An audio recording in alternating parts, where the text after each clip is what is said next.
Hello, and welcome to Slate Money, your guide to the business and finance news of the week. I'm Felix Salmon. I'm here with Elizabeth Spiers of the New York Times. Hello. I'm here with Emily Peck of Axios. Hello, hello. And we are going to be talking about medical costs and whether and when and how and why they might show up on your credit report. We are going to be talking about cane sugar and whether it should be replaced by, or whether it should replace high fructose corn syrup in Coca-Cola. We are going to talk about holidays and whether countries should have fewer of them. We have rather deranged Slate Plus segment about cheese. It's all coming up on Slate Money.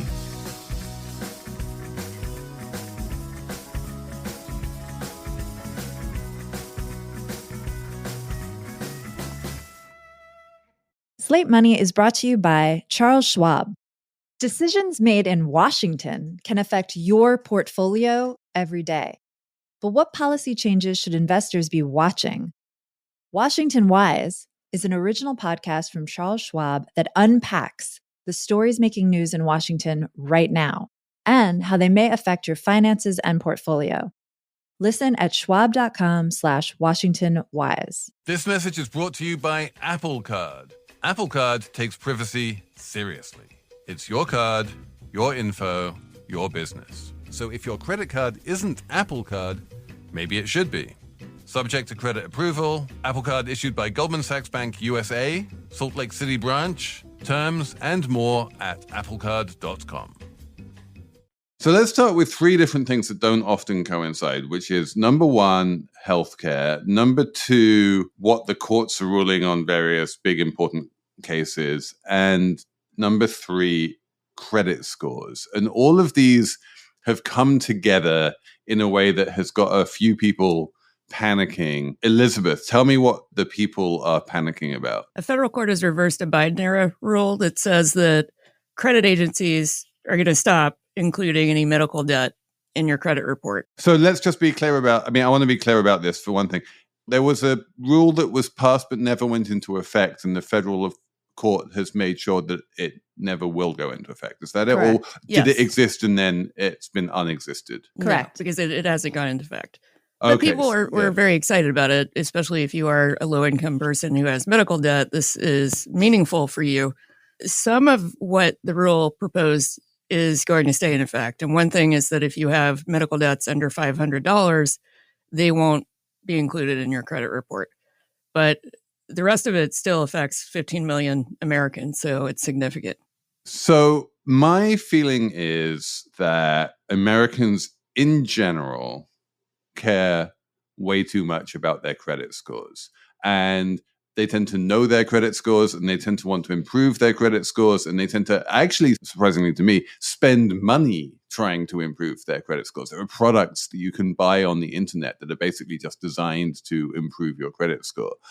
And my sort of personal finance advice historically has always been stop caring so much about your credit score. It's not healthy. It's a bit like caring about your weight. It's like you can want to get healthy, but don't just try and get your weight down. What are you talking about? What are you doing? People don't have a choice with credit scores. You need a good credit score to get everything, like a credit card, a car, a house.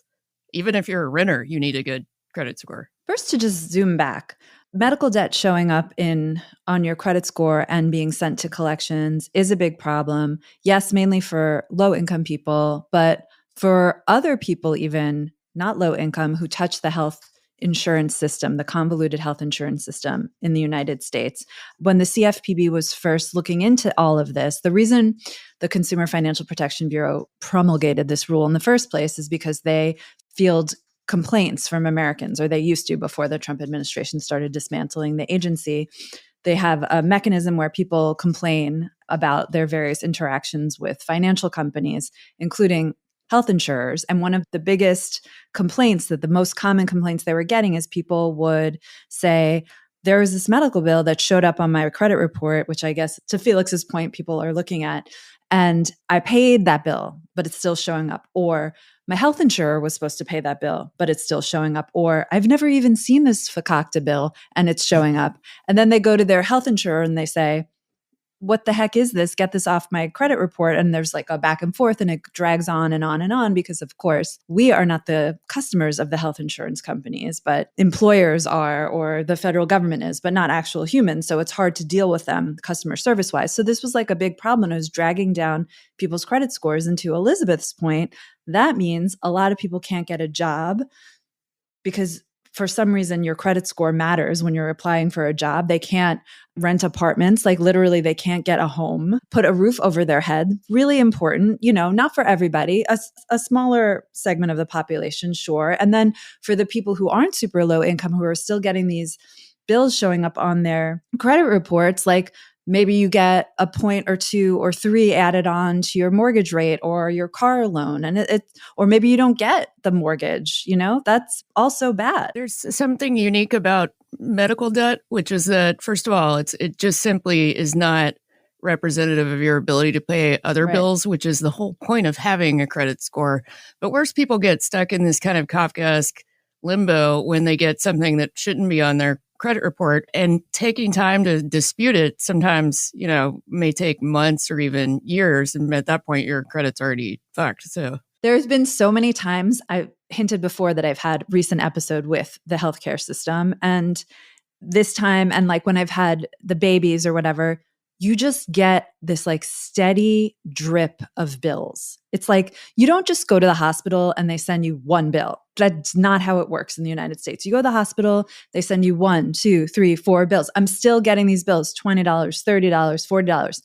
Do I look deeply and say like, is this right or wrong? No, a lot of times you don't. Sometimes you're even like, I don't even think this is right. But you know what? I pay it. I still pay it because I know I don't want to call the health insurance company. I know how that goes. That's like an hour of my life gone. That's worth $30 to me. So okay, let's not get derailed here with like the problem with paying medical bills. Well, it's a bad system. That's why they promulgated the rule. Just take it off. 100%. We can all agree that the consumer pays incomprehensible series of medical bills that no one understands how they came to that conclusion. No one likes that. No one thinks this is a good system. I will never in a million years defend that. Stipulated. I do want to unpack a few different things that we're all saying here because it's so easy in this world to sort of conflate a whole bunch of different things. Number one is bills that shouldn't be there showing up on credit reports.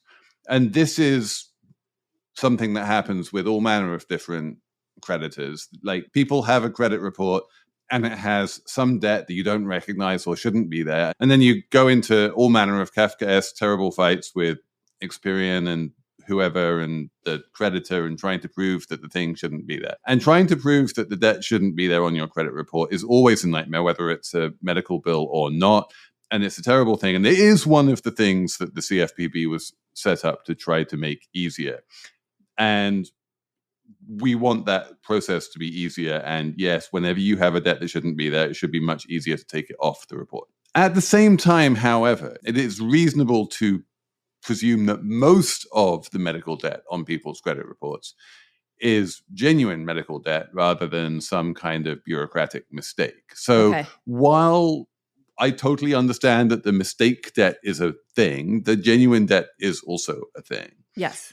And as someone who has spent quite a lot of time over the years talking to FICO about correlations and just thinking about the intuition here, if you have a bunch of debt, medical or otherwise, it stands to reason that having all of that debt and having those obligations and having the possibility that your, accounts will be frozen or whatever because you have that debt is going to make it less likely that you can pay off other debts. But that's not true. That's the CFPB's own analysis says that that's not true. And when you think about why, let's say, you're a middle-class person, you have a reasonably good credit score, but middling income and you get cancer all of a sudden. So if the health insurance company refuses to pay for, let's say, a specialty treatment, and suddenly you have $250,000 of debt on your credit report, that doesn't mean you're not going to pay your electrical bill, because you are absolutely not paying off that debt before you're paying for what you need to live. So some of it is, the sheer amount of debt can make a huge difference. And you can acquire that through no fault of your own, just by getting sick. And so that sort of cuts against the intent. You said a really, really interesting word there, which is fault. Yeah. And this is again related to the German word for bond is Schuld, which means like guilt, that there's something bad about that. And but Americans believe that. American companies believe that, and they treat people with low credit scores as if they are being fiscally irresponsible. Absolutely. But the fact is that, again, that medical debt, you're not being punished because it's your fault that you have this bill. You're being punished because you have a large amount of debt. And to be clear, I agree that there is deleterious consequences to having a credit score, although I don't think, Emily, to your point, that anyone sees their mortgage rate go up by 3 points as a result of... No, when you're trying to get a mortgage, like if you already have a mortgage, it's 30 years, you're good. But I just want to be clear about this. Mortgage rates the amount that you pay for your mortgage when you're trying to get a mortgage, it does go up if you have a lower credit score, right? Because as we saw in the subprime, that was what subprime was all about. Yes. Subprime borrowers paid more than prime borrowers, but not by 3 points, is the only thing I was saying. Okay. And the other thing that I will just parenthetically drop in here picking nits, is that there is, frankly, there's no subprime borrowing going on at all anymore. Mostly they just won't let you get a mortgage rather than trying to just charge you more. Isn't that worse then? Subprime credit cards and car loans, though, are exploding. And that's so it's not just mortgages. No, it's not just mortgages. Yeah. Totally true. But in any case, there's this idea, coming back to it, that all medical debt, whether it's, correct or not, should be ignored by FICO and the people calculating the credit scores, is also kind of weird to me. That FICO has a bunch of people spending a bunch of effort trying to work out how existing debts correlate to future ability to repay.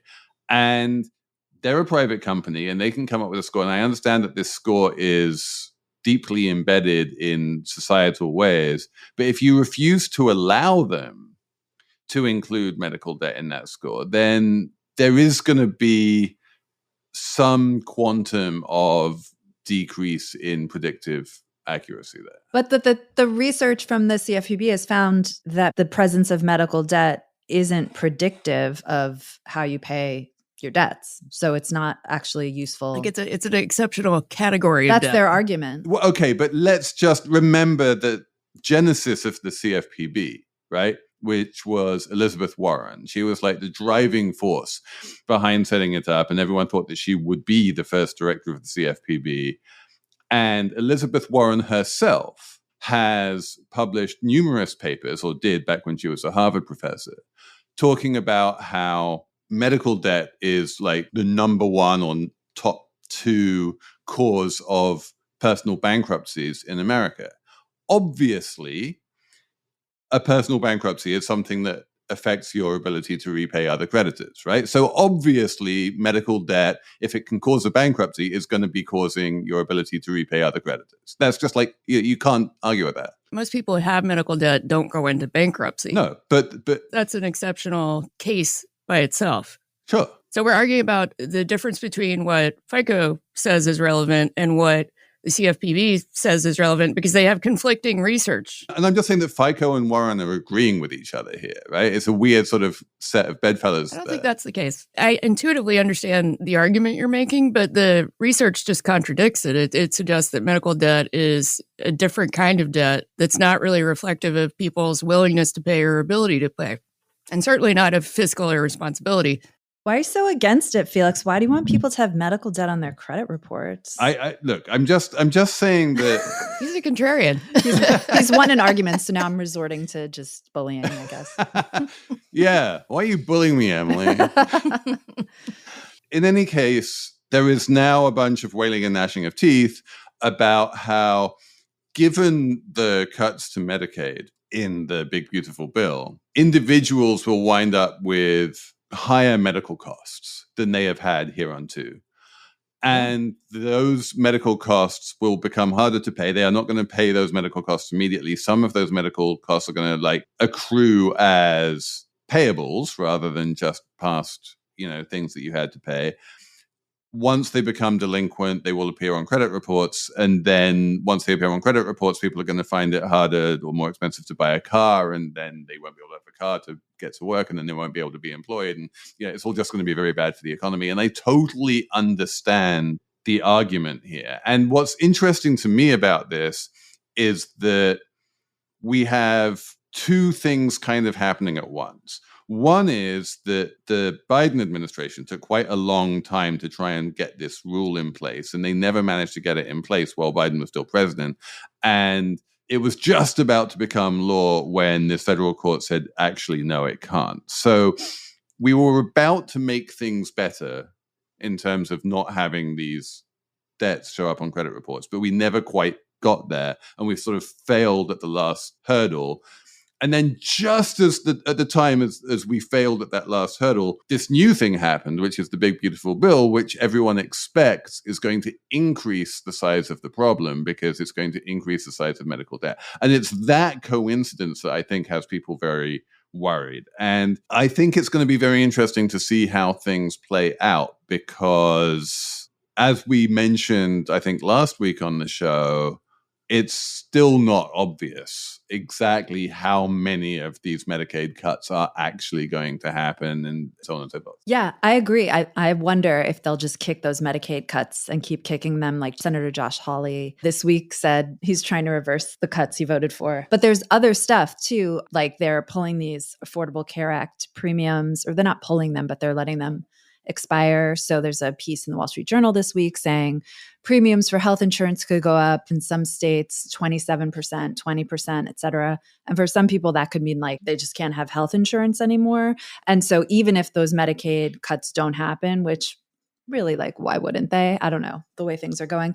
But even if they don't, there'll still be like millions of other people facing higher healthcare costs from these expiring premium subsidies and, increased costs for the ACA coverage. So they're going to have higher medical costs. And I don't see much of a political will to try and stop that from happening. So I feel like what I'm saying is even if the Medicaid cuts don't happen for some reason, there's still all these other headwinds that are making health insurance more costly. Yeah, and I think the very big picture here is that there is, trillions of dollars worth of healthcare that takes place in the United States every year. And the government is going to be spending less money on that healthcare going forward. The final payer is going to be like the government to a lower degree than it has been up until now. Yes. And a bunch of that money is then going to get sort of shunted onto individuals. And individuals are really, I think we can probably all agree, like the worst possible people to ask to pay for healthcare. Like it just doesn't make sense to ask individuals to pay for healthcare. It's just so like come up with any system is better than one where like individuals have to reach into their checking account to pay those bills. You would think that people would agree with you. And to some extent, insofar as costs wind up being pushed onto individuals, that is going to result in individuals just consuming less healthcare, and people won't be going to the hospital and won't be going to the doctor, and the total amount of money spent on healthcare will go down. So it's not like every single dollar that used to be paid by the government is now going to be paid by individuals, but a large number of those dollars will still get paid by individuals. That's going to make people poorer. That's going to increase people's debts. That's going to, broadly speaking, decrease the creditworthiness of America in, writ large.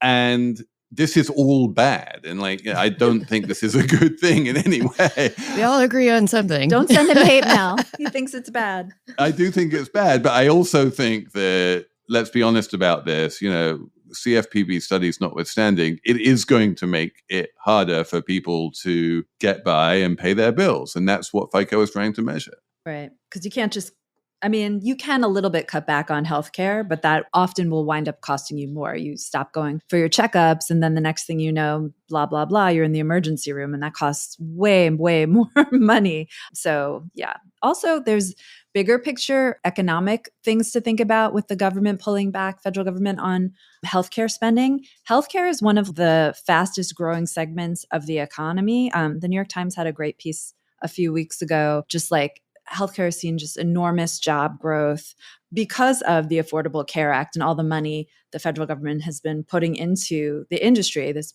job growth, buildings, blah, blah, blah, blah, blah, industry. That's all going to be ratcheted back. And you wonder what that's going to mean, I don't know, for the economy, for the job market, et cetera. It is well known that healthcare accounts for a much larger proportion of the economy in America than in any other country. And that number is too large. And if that number has been growing, that is not a good thing. That's a bad thing. And if that number starts to shrink, I'm not going to get too upset by that. But I do take your point.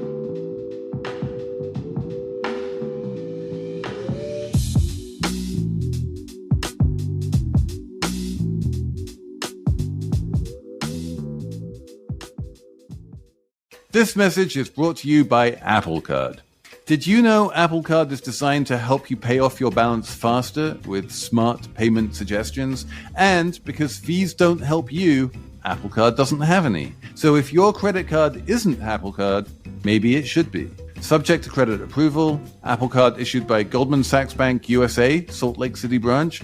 Variable APRs range from 18.24% to 28.49% based on creditworthiness. Rates as of July 1, 2025. Terms and more at applecard.com. This podcast is brought to you by Progressive Insurance. You chose to hit play on this podcast today. Smart choice. Progressive loves to help people make smart choices. That's why they offer a tool called Auto Quote Explorer that allows you to compare your Progressive car insurance quote with rates from other companies. So you save time on the research and can enjoy savings when you choose the best rate for you. Give it a try after this episode at Progressive.com. Progressive Casualty Insurance Company and Affiliates. Not available in all states or situations. Prices vary based on how you buy. Let's move on to another piece of government cleverness, which is not only the President of the United States, but also the Prime Minister of France have a great, this one weird trick will help boost your economy and your productivity. What is the one weird trick, Emily? They want to cut the number of national holidays. The French prime minister wants to cut 2, and he says this will help rescue France's finances, will help solve their debt crisis if they get rid of 2 holidays. What is it? Easter Monday. Easter Monday, which who knew? And another one marking the end of World War II, which is May 8th or something like that. Which comes 1 week after May Day, which is May 1st. And so you get 2 bank holidays in a row, which is great. But yeah. And if they fall on a Tuesday or a Thursday in France, you automatically get the Monday or the Friday also. So then you get a 4-day weekend, which amazing. That should always be the rule. Yeah, it's a little bit like that. How many people actually work on the Friday after Thanksgiving? Nobody. I mean, exactly. But Thanksgiving is a holiday and it happens on a Thursday and everyone's like, I'll take the Friday off as well. It's optional up to your employer. I worked at it. The Wall Street Journal never gave the Friday, but Axios gives the Friday. Good for them. Yay. Isn't that Black Friday though? So if you work in retail, you do have to work. Well, sure. But let's say that Christmas Day is a Thursday. Most people will wind up taking the Friday off as well, even though it's not a holiday. Yes. But we digress. I saw this news and I talked about it on the BBC. And after everyone made fun of the French for being lazy or whatever, which I don't think is true and probably is a stereotype, but perhaps Felix, who's often in Europe, can enlighten us there. I was like, well, they just take the entire month of August off. Have we forgotten this? Everyone in France takes a whole month off every year and they're worried about 2 holidays. That's a great point. I don't think taking away paid holidays makes any difference to the economy. It's not solving anything. This is just a bad idea across all the levels. I love this debate because there is, again, this is one of those things where the theory and the practice kind of contradict each other. in theory, it is obviously true that reducing the number of holidays increases the amount that people work. It increases the amount of economic activity on those days. Those people are not getting paid anymore. So your productivity, which is like your amount you produce for a year's work, goes up. Like, it kind of makes intuitive sense. On the other hand, as per, Elizabeth in the previous segment talking about, but there's a study, like, it's very hard to find any empirical evidence that these holidays reduce national productivity. So yeah, this is related to something that we were talking about back in sort of 2011 and 2012 during the Euro/Greece crisis, which was this idea that like the Germans were very hardworking and the Greeks were very lazy. And then you would actually look at the amount of days and hours that the Greeks work versus the days and hours that the Germans work. And the Germans have 1 million national holidays and the Greeks have very few. And the Germans work many fewer hours than the Greeks. They are much more productive and they earn much more. But it's not because they're harder workers. There are just much deeper things at play here. And making people work more turns out not to be a great way to boost the national economy. And this is something that, the Prime Minister of France, I think this is like what you might call a kind of labor market version of national austerity, right? His mandate from Emmanuel Macron is, can you get the budget in order? And one of the ways he's doing this is like, we all need to make a shared sacrifice by giving up some holidays. Mainly just, I feel like it's a vibes thing more than it is an actual like real economic. It's like a moral hazard thing, or like, you know what it is? It's a Protestant thing. That France is actually a kind of Catholic country, but it is this kind of Protestant, we should all work more and then we will be better off. Whilst you have debt, you must be working. Like, you can't be lazy when you're in this terrible situation. We're going to ding your credit score, but you better get out to the factory. Going back to this idea of like Schuld, that a debt is like a guilt, is a bad thing that we need to get out of. But then you come to the United States, which, interestingly to me, I didn't know this, has exactly the same number of national holidays as France. We all think of the Europeans as having 1 million national holidays and they happen every other week. But it turns out the US has just as many as France, partly because we have this brand new one, Juneteenth. And now Donald Trump has decided that he is not a fan of Juneteenth and he wants to get rid of it. But I feel like this one has got nothing to do with national productivity and much more to do with Juneteenth. If he had a sense of public service and wanted to eliminate one holiday, to eliminate President's Day, right? Yeah. Although in his statement, when he said we had too many holidays, it was like something money. We need people working something. Yeah. He also claimed that workers were in favor of reducing holidays, which is incredible. Well, because the right-wing companies or right-wing websites, they don't observe Juneteenth. I wonder why. Who could say? It has nothing to do with the fact that speculate. It celebrates the abolition of slavery. But also in America, at least, when we have our national holiday, those are also the days where the stores have their big sales and everyone goes and buys stuff. So I refuse to believe that's bad for the economy. To Elizabeth's point, the retail workers don't get the day off. That is 100% true. They don't get the day off. Everyone is flocking to the malls to buy is wherever. Is that true though? Like also, Memorial Day and Labor Day, big shopping days? Yes, they are. I know nothing. I am so not American sometimes. You didn't grow up in the giant mall era of American shopping, or I think of it as the 90s kind of branding of all these shopping holidays. But yeah, people buy tons of stuff ahead of holidays and on holidays for the most part, with the exception probably of Christmas. People don't go shopping on Christmas. Is there an optimal number of federal holidays for any country? Well, I mean, I think the revealed preference seems to be somewhere in the 11 to 15 range. Once a month, basically, right? But clustered in the summer. Uh-huh. And this is one of the things I love about America. America literally defines its summer by national holidays. Summer is defined as Memorial Day to Labor Day. Yes. They will just pick 2 holidays and whatever's in between them, that's the summer. That's when you're like allowed to wear white pants or whatever. Yeah, that's correct. And I think it makes perfect sense. And I don't think it's bad for the economy in any way. Like of all the ways to fix the debt and deficit, of which I guess countries now need to be thinking of in these times, this is a bad idea. It doesn't make any sense. And it's not an effective way to fix. I am so shocked that Emily Peck is going to come out in favor of more holidays for workers. You could blow me over with a feather. Just not fewer holidays.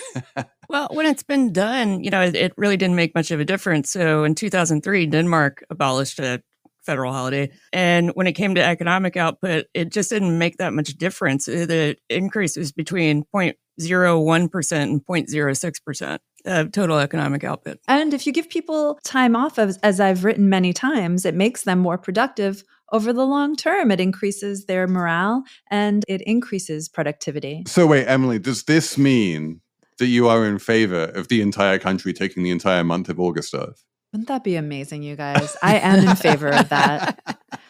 Of course I'm in favor of that. Maybe even a different month, like during the year, so that you can travel. Yeah, I'm in favor of it. Yeah, just hands down. I'll never have a job that gives me a sabbatical. So it would be nice if everybody had a sabbatical in August. Nothing much gets done. I mean, we've all been in the workforce a long time. And we all know that in August, everything at work slows down, always. Nothing's getting done anyway. Just call it. In the news media, it's known as the silly season because you wind up printing a whole bunch of silly stories on your homepage or your front page because there is no actual news going on, which brings us to our next topic.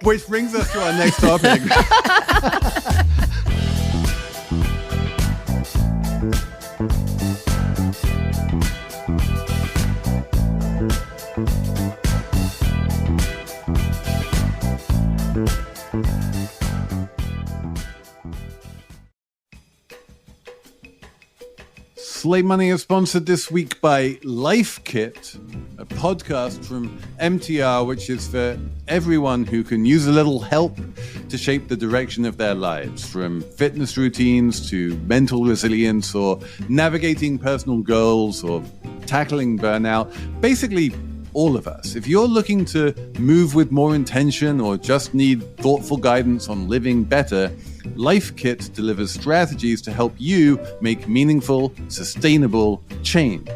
Life Kit offers real stories, relevant insights, and clear takeaways to help you meet those large and small decision-making moments with confidence and clarity.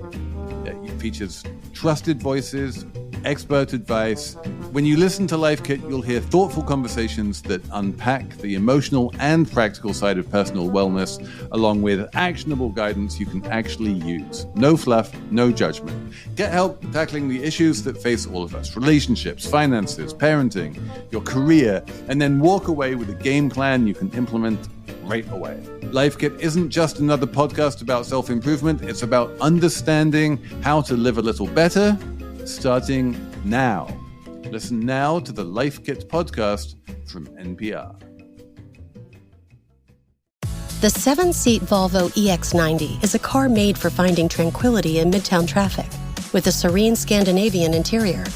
Made to help avoid potential hazards along city streets, thanks to advanced safety features. And with intuitive technology and Google built in, it's the car made for finding the best bagel in Brooklyn. The fully electric Volvo EX90 is perfect for New York. Visit volvocars.com/US to learn more. Google is a trademark of Google LLC. Apparently, Trump did a tweet and then people got upset about sugar. Yeah. Trump took to Truth Social to make his opinions known and to announce a new policy, which later was maybe found to be not really a new policy. So he said, I have been speaking to Coca-Cola about using real, in all caps, cane sugar in Coke in the United States, and they have agreed to do so. And I'd like to thank all of those in authority, okay, at Coca-Cola. In my head. Yes, that is what he said. So he said, to be clear, that Coke was going to be replacing all of the high fructose corn syrup in its Coca-Cola with cane sugar because it just tastes better. And he has decreed it and talked to Coke and they're on it. And then later Coca-Cola said, well, they put out a statement and they said, we are going to be making exciting changes. Didn't say what the changes are. And they also subsequently put out a statement in defense of high fructose corn syrup. So it's not really clear what's happening here, but it's fun to talk about Coca-Cola and soda and high fructose corn syrup and why it's in the soda and would it taste better without the high fructose corn syrup? So there is okay, so there are so many things, and I love this story, and it is very silly, and I love it. But like, number one, as a New Yorker, I can attest that there are two types of Coca-Cola that right now already are made with sugar rather than corn syrup, which is this thing called Mexican Coke, which used to have to be imported from Mexico, but now it's just the Coke that comes in glass bottles, basically, and that is made with sugar. And then number two, the kosher for Passover Coke, which also, for reasons, it comes with a little yellow cap and it's made with sugar rather than corn syrup. That's because in Passover, you cannot have corn if you're Ashkenazi and you observe that rule. And so what happens is the Coke brings out this kosher for Passover Coca-Cola, and all of the hipsters go off, whether they're Jewish or not, and buy it up because they think it tastes better. So there is this vibe that it tastes better. But if you go back to the 80s, and because we're all Gen X, we remember the 80s, there was the whole fiasco about New Coke, and Coke changed the formula of the taste of Coca-Cola, and everyone was up in arms, and eventually they changed their mind and moved it back. And the taste did change when they introduced New Coke. But the thing that I want to mention here is that before they introduced New Coke, in the years previous to the whole New Coke fiasco, they had quietly, without any fanfare, switched Coca-Cola from sugar to corn syrup, and no one noticed, and the taste didn't change. Correct. That is all correct. And Jessamine, who puts our research packets together, shared a piece, I think it was in Mother Jones, that sort of went into the whole history of the market manipulation going on behind the scenes between like big corn and big sugar. And it's really fascinating. There was a lot of talk of price controls last year. Kamala Harris was called a communist for talking about, I guess, price controls, not that she even was. But if you read the history of sugar and corn syrup and Coca-Cola, you're like, oh, the United States has been doing price controls for a very, very long time, because part of the reason that sugar is more expensive is because they wanted to foster a domestic cane sugar production. So they charged higher tariffs to imports of sugar. So sugar is more expensive as compared to high fructose corn syrup. And one of the reasons we have high fructose corn syrup is because, I guess, the corn industry is a little bit subsidized and they overproduce corn. So they need something to do with their corn. So they make ethanol and they make high fructose corn syrup. So it's like, none of this is like free market forces going on here. Absolutely. And like, if you want proof that, you know, sometimes inflation is what the government wants. And when I say the government, I mean the people who are being lobbied by the Florida sugar lobby. And the Florida sugar lobby wants higher prices. And so what they do is they get the government to impose tariffs on foreign sugar. And those tariffs increase the price of sugar from abroad, which allows the Florida sugar lobby to increase the price of sugar from Florida and thereby make more money for themselves while still undercutting imported sugar. This is like the whole point of the tariff was to create inflation in the price of sugar, and it succeeded. But yeah, you're absolutely right. At the same time, the corn syrup lobby, as mostly represented by Archer Daniels Midland, was lobbying aggressively for ever more corn subsidies, to the point at which everyone who was growing corn was like, great, we're getting loads of money for growing the corn, but now what the fuck are we supposed to do with all of this corn? And so they started inventing whole new things for it, like high fructose corn syrup and, as you mentioned, like ethanol. And now we live in this dumb world where, correct me if I'm wrong, but basically every single gallon of gas that you pump into your car at the pump in America has some quantum of corn ethanol in it for no other reason than the corn growers need something to do with all of this corn. Yeah, I think that's right. I do see a little ethanol sign at the gas station that I don't understand. You're like, why? There was also a kind of change that was not necessarily price related, which was the point at which the corn growers realized they could just add an enzyme to the ethanol process and you would get high fructose corn syrup. So after that happened and got adopted, the price of sugar dropped from 65 cents a pound to 8 cents a pound. Overall. So in any case, high fructose corn syrup is one of those things that sounds high-tech and unnatural, and therefore has been in the eyes of the, MAHA movement And so there is this kind of, you can kind of see the hand of RFK behind all of this. I have no idea whether Trump has actually been talking to Coca-Cola, who he's been talking to at Coca-Cola, what they promised him, how he may have taken whatever they promised and turned it into a truth that may or may not have had any relation to what they actually said. Like, there's a huge number of known unknowns here. I think they found out via social media that they had promised Trump that they were going to start using cane sugar because it would cost them $600 million a year in sweetener costs. There's no incentive for them to do it just organically, just because. I guarantee you that what they promised was not, we are going to replace all of the corn syrup in our drinks with sugar. But that was kind of the implication of what Trump said. And so that's why Coca-Cola then came out and said, well, we are going to introduce something. Stay tuned. But stay tuned. High fructose corn syrup is still great, so don't worry about it. And it's just, yeah, it is a dumb, silly season cycle, but it did also, like in thin pre-market trade, like move a few stock prices around. So well done, Trump. You can move pre-market stocks, but you can't really move stocks once they open for trade and everyone's like, oh, this is dumb as fuck. I've never talked about this out loud before, but what is going on with this Maha changing our beloved junk foods, removing dyes, taking out our American corn syrup and putting in the cane sugar? I'm old enough to remember when Michael Bloomberg, our 3-term mayor of New York City, he wanted to make the soda sizes smaller or something, or charge a tax because it was unhealthy. And all these same people who are now so upset about like green M&Ms or whatever were like, you can't mess with our soda. You can't mess with our food. This is big government. We have the right to have as much sugar as we want, and like got so upset. But now it feels like all the same people are like, we can't have the fructose corn syrup and we can't have this fake stuff in our food and government's going to fix it. Like, what is happening in America? Yeah, it's a brave new world of a weird Trumpist party that doesn't really have an ideology getting bees in its bonnet, and no one quite knows where they're going to land next. It's completely random. Like, are the Fruit Loops just going to be brown? Like, we can't have this. We can't have brown food, but we can have brown teeth because we're taking all of the fluoride out of water. There's a little bit of right-wing radicalization that actually emerged from the wellness industry, and I think that's part of it. But it is crazy to see the Maha movement demanding that, for example, school lunch programs not include certain foods. And when Michelle Obama just suggested that, they called her a Nazi and told her to, get out of town. It's so weird. It's the horseshoe theory, man. Like, yeah, you just get far enough right and far enough left, and they all meet in the we distrust government putting things in our precious bodily fluids. Excellent.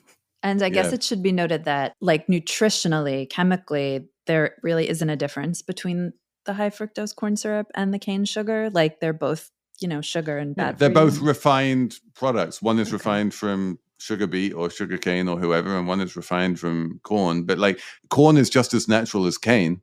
I mean, they're basically the same word, right? They're 4 letters. They have a C and an N. Yeah. Yeah, totally. And so can either of you tell me, I don't know that I've ever tasted a cane sugar Coca-Cola. Is it actually better? Does it taste any different? You know what tastes better? Is Coca-Cola out of a glass bottle rather than an aluminum can. Yeah, I can get behind that. And the aluminum can taste better than from the plastic bottle. 100%. Yeah. True.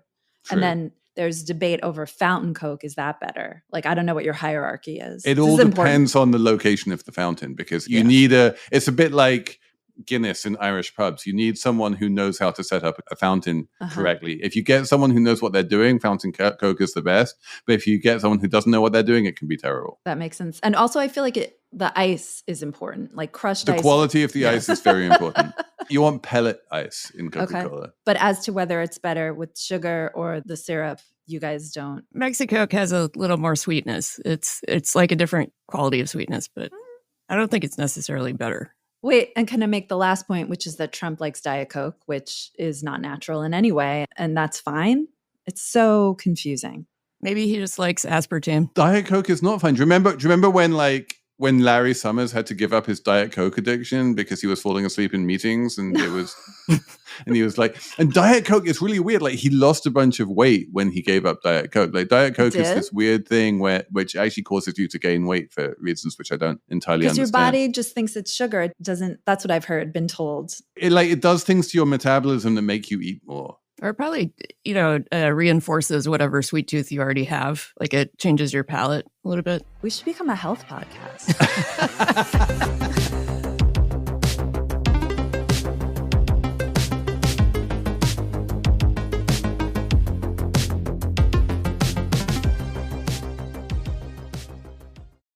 Juguemos a Adivina el precio de Burlington. El regreso escolar significa volver a ahorrar. Traemos jeans para tus niños desde, un momento, solo $11.99.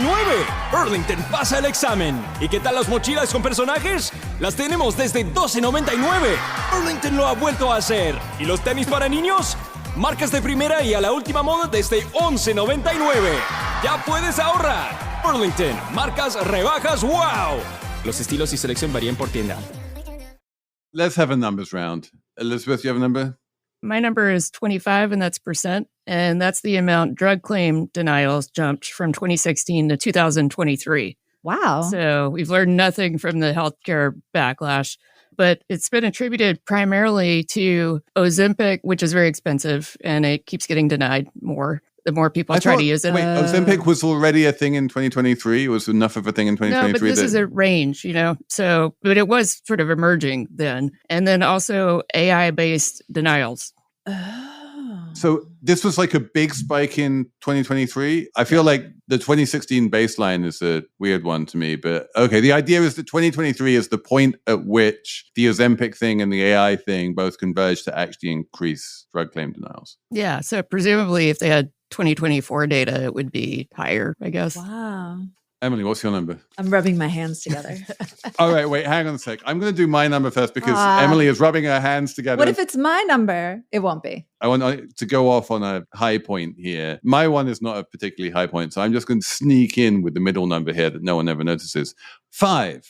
5 is the number of years that it took the University of California to unwind its hedge fund portfolio. In 2020, the University of California had 10% of its assets invested in hedge funds. And it saw all of the chaos that happened in 2020. And it's like, the hedge funds aren't making us safer. They're making us less safe. They're not anti-cyclical. They're pro-cyclical. And that's exactly what happened in 2008. And that's exactly what happens whenever there's a crisis. And they're incredibly illiquid. And they're not increasing our returns. And fuck these people. And they're just making hedge fund managers rich. They're not making us rich. So we're going to take our 10% of allocation to hedge funds and just bring it to zero. But hedge funds being hedge funds, it has taken them 5 years to actually manage to take all of their money out of these hedge funds because there are so many gates and difficulties and illiquidity and stuff associated with hedge funds. So that's my number. You can't just take your money and go. There's like certain periods when you can do it. You have to hold your money in there for a certain amount of time, all that stuff. Exactly. Rats. Okay. All right. What's your number, Emily? My number is 15 seconds. That's how long a video on a Jumbotron yes, the Jumbotron. At Gillette Stadium in Boston this week, the Jumbotron at a Coldplay concert, the Jumbotron scanned over to a couple who was just canoodling, just enjoying their Coldplay. And then the camera pans onto them. Everyone's already seen this. Camera pans onto them and the couple, which is just like, they're swaying back and forth, really nice. They notice that they're on the Jumbotron and quickly the woman covers her face and the other guy runs out of the frame. And Chris Martin, the lead singer of Coldplay, is like, oh, geez, they're having an affair or something. I don't know. Someone clips the 15 seconds. It goes crazy viral. The internet, being what it is in these times, identifies the guy as the CEO of a software development company called Astronomer, and the woman is his chief people officer. And the next thing you know, this is all the internet is talking about. And they're both married to other people. Both married to other people. Chief people officer, indeed. But I thought at first was amused, saw it everywhere. And then there's a good piece on 404 Media, which says the Coldplay concert fiasco is emblematic of our social media surveillance dystopia, which I think is a fair point because my God, like what is this world where you're in the crowd at Gillette Stadium and the next thing you know, like people on Polymarket are betting as to whether or not you're getting fired. And, you like everything in your life has fallen apart. We used to have a little bit of anonymity when we were out in public, but now because of like TikTok and video and, Kashmir Hill has written about facial recognition technology, like nowhere is safe. Also, nobody who goes to a Coldplay concert expects to be on some, internet version of Coldplay concert attendees gone wild, which seems like it could be a thing with Jumbotrons. And the memes are so good. There's one where it's like a screenshot of them before they noticed they were being on the Jumbotron, and it's like in a circle and it has open to work on it, like the LinkedIn badge. One of the things that I think about sometimes is the syntax of Jumbotron, which is the director of the show, whoever it is, sees someone looking cute and canoodly or like a fun kid with face paint or whatever it is, and then says, that's a great person to put on the Jumbotron. And then you see that great person looking cute and canoodly or face painty or whatever, and then there's a beat, and then there's a beat. And then they see themselves on the Jumbotron, and then they like start screaming and looking somewhere and making a face and ducking out of camera and just doing something highly embarrassing. And that like whole thing of like, you have to wait for them to notice themselves on the Jumbotron in order to get the full effect of the Jumbotron and the self-reflexivity of that. But this is the ultimate example of that. Everyone has been saying this, but it's not remotely original, but if they just stood there and canoodled and never noticed themselves on the Jumbotron, yes, nothing would have happened. Chris Martin would have never said, oh, I guess those two are having an affair, because they weren't doing anything suspicious. Yeah, yes. Self-own right there. Just made it so much worse for themselves. And it's all about the semiotics of Jumbotrons. Someone needs to write about this. Maybe in my new job, I'll write about the semiotics of Jumbotrons. Where is Felix's Substack? We are all waiting for it. We need it. I don't know anything that's going on with wine or diamonds or fancy watches or art auctions. Like, I am bereft.